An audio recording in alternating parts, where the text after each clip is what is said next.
je me suis retrouvé, j'avais rien préparé, rien préparé. La retraite, c'est pour les autres, c'est comme le cancer.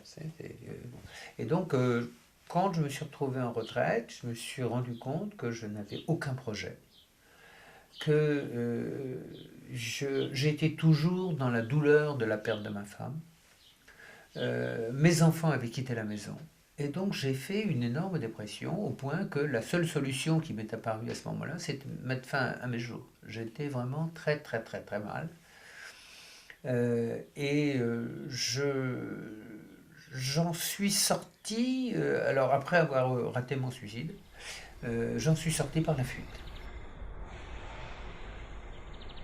J'ai décidé de fuir et de fuir sur un chemin qui m'intéressait, qui m'interpellait depuis très très longtemps.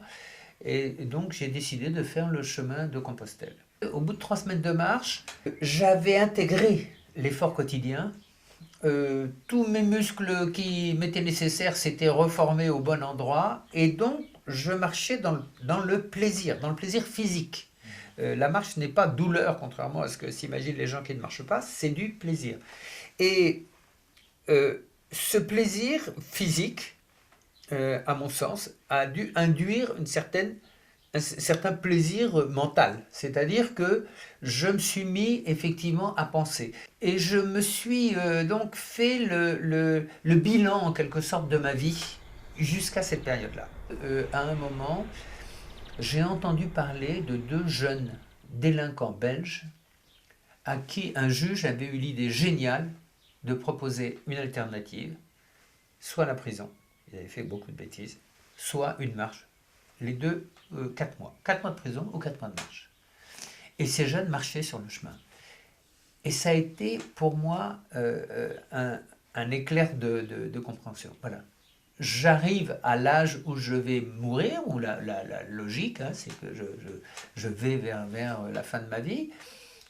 Il y a des jeunes qui ont des difficultés, qui arrivent dans la vie. Eh bien, je vais consacrer une partie de ma retraite à m'occuper de ces jeunes qui arrivent à la vie avant que moi, je termine la mienne. Et à partir de là, quand je suis arrivé à Compostelle, la voie était tracée. J'ai décidé d'une part que la marche c'est formidable et qu'il fallait que je continue, et deuxièmement que je m'occuperais de jeunes en difficulté. Vous savez, cette notion de retraite est terrible. Hein. Retraite, c'est bon pour les militaires qui ont perdu et qui reculent. Hein. C'est un terme redoutable, c'est la retraite de Russie, quoi. C'est un terme extrêmement négatif. Je préfère les Espagnols qui appellent la retraite jubilación. Donc, et ça n'est pas, pour beaucoup de gens, et en tout cas c'était mon cas, c'était pas du tout une jubilación. C'était brusquement cette notion de... C'est pour ça d'ailleurs que je voulais mourir aussi. J'étais plus bon à rien. Je leur dirais, ayez un projet. Allez vers un projet social, allez vers un projet qui soit utile aux autres. Parce qu'il y a une formule que j'aime beaucoup qui dit « Ceux qui ne savent pas donner ne savent pas ce qu'ils perdent ».